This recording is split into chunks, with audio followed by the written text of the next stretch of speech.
changed his mind about taking Mugabe's life today. Prophet, please subscribe and share videos. Today was meant to be the day that Zimbabwean President Robert Mugabe takes his last breath, but God has decided to keep him around for a while longer.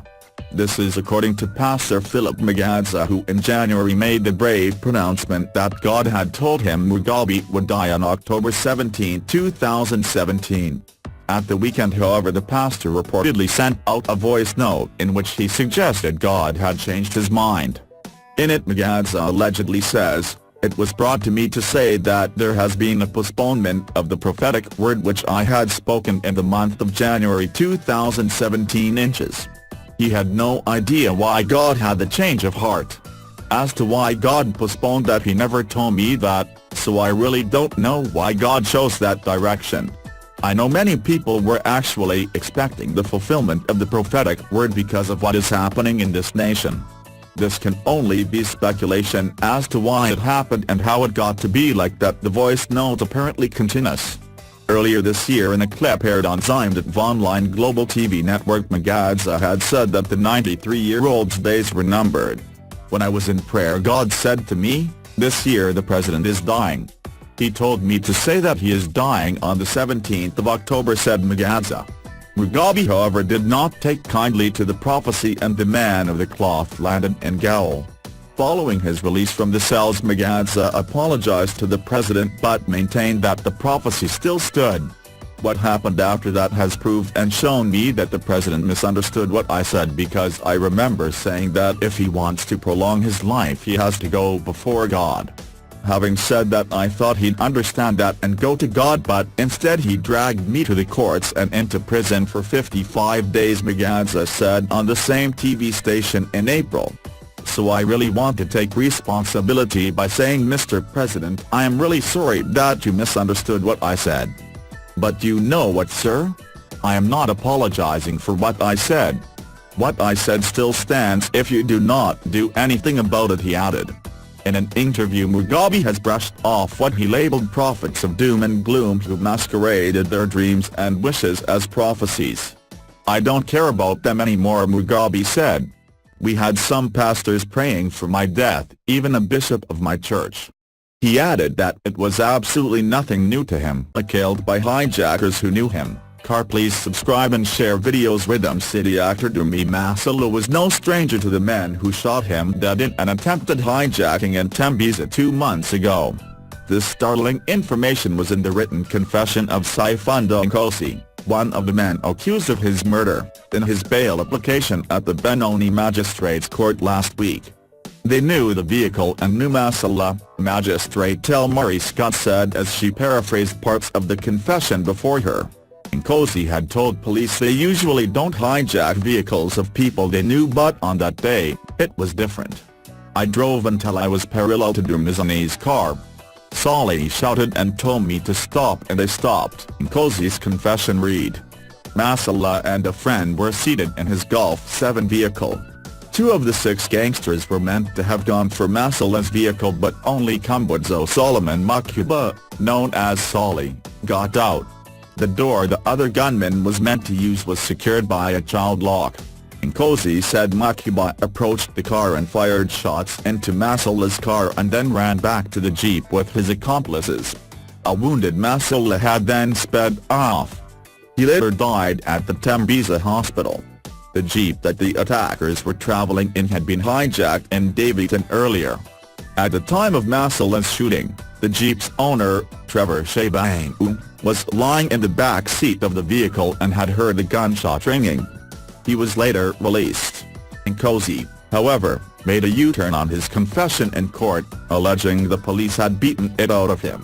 He said he was not present when the jeep was hijacked in Davidson, but he was later picked up by the hijackers from a tavern in Tembisa. Delivering her verdict on his bail application, Scott seemingly did not believe Nkosi's new version.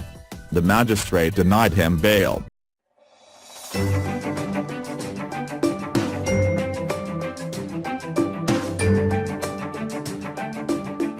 Juju Mine sacked from SAB board. Please subscribe and share videos. Johannesburg, Cabinet has approved sweeping changes to the board of South African Airways and replaced controversial chairwoman Juju Maini with JB Magwaza, well-placed sources confirmed on Wednesday evening. At a meeting earlier in the day, President Jacob Zuma's cabinet approved a new board which saw Maini, Drifazamekayo, Msimkilu Malanga, Saiful Bulezi, Nazmir Amla, and Gugu Sipamlu ousted. Other than Magwaza, the new board members are Latifakut as deputy chairwoman, businessman Jeff Rothschild, aviation expert Ahmed Bassa, accountant in Ecom Lari, and businessman Martin Kingston.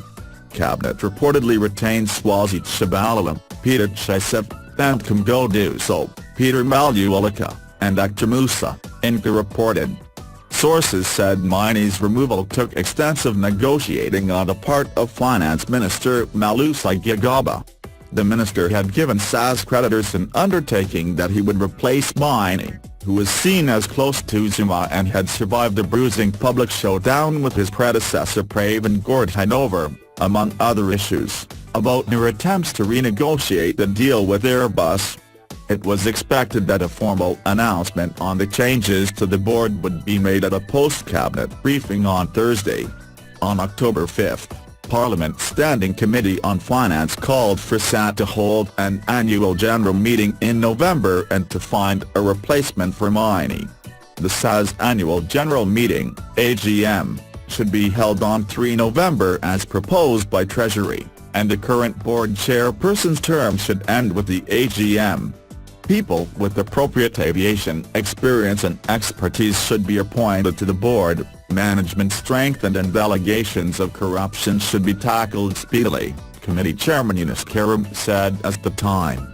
This week the committee received a legal opinion on National Treasury's R3 billion bailout to the airline last week, indicating that it might have been unlawful. The Democratic Alliance's deputy finance spokesman Al Flees contended that Gigaba may have tried to sidestep Parliament with the 11th-hour bailout, designed to prevent the airline defaulting on one of its loans, because National Treasury had known at least a month earlier that it would not be able to make its repayment to Citibank.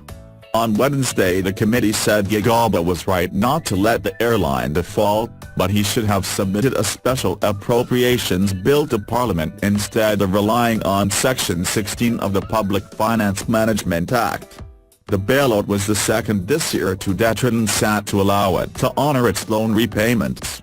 At the end of June, Gigaba also authorized money from the National Revenue Fund be used to allow the airline to repay our $2.2 billion to Standard Chartered Bank. Gigaba reported to on that lifeline in a letter dated July 20, and said it was necessary as Standard Chartered Bank wanted the airline to repay our $2.2 billion extended in short-term bridging facilities in full at the end of June. The committee had also solicited legal advice on whether the recent extension of Maini's term had been legal. On Wednesday, Lees welcomed the news of Maini's axing, saying, "She has done untold damage to SAE and should not have been reappointed to the board, and certainly not as board chair." In September 2016. As last seen, Rhythm City to bid farewell tonight. Please subscribe and share videos. Almost 2 months since the tragic death of actor Dumi Masala, the final episode for his on-screen Rhythm City character, Fizzo and Gemma, will air tonight, recounting the way he died.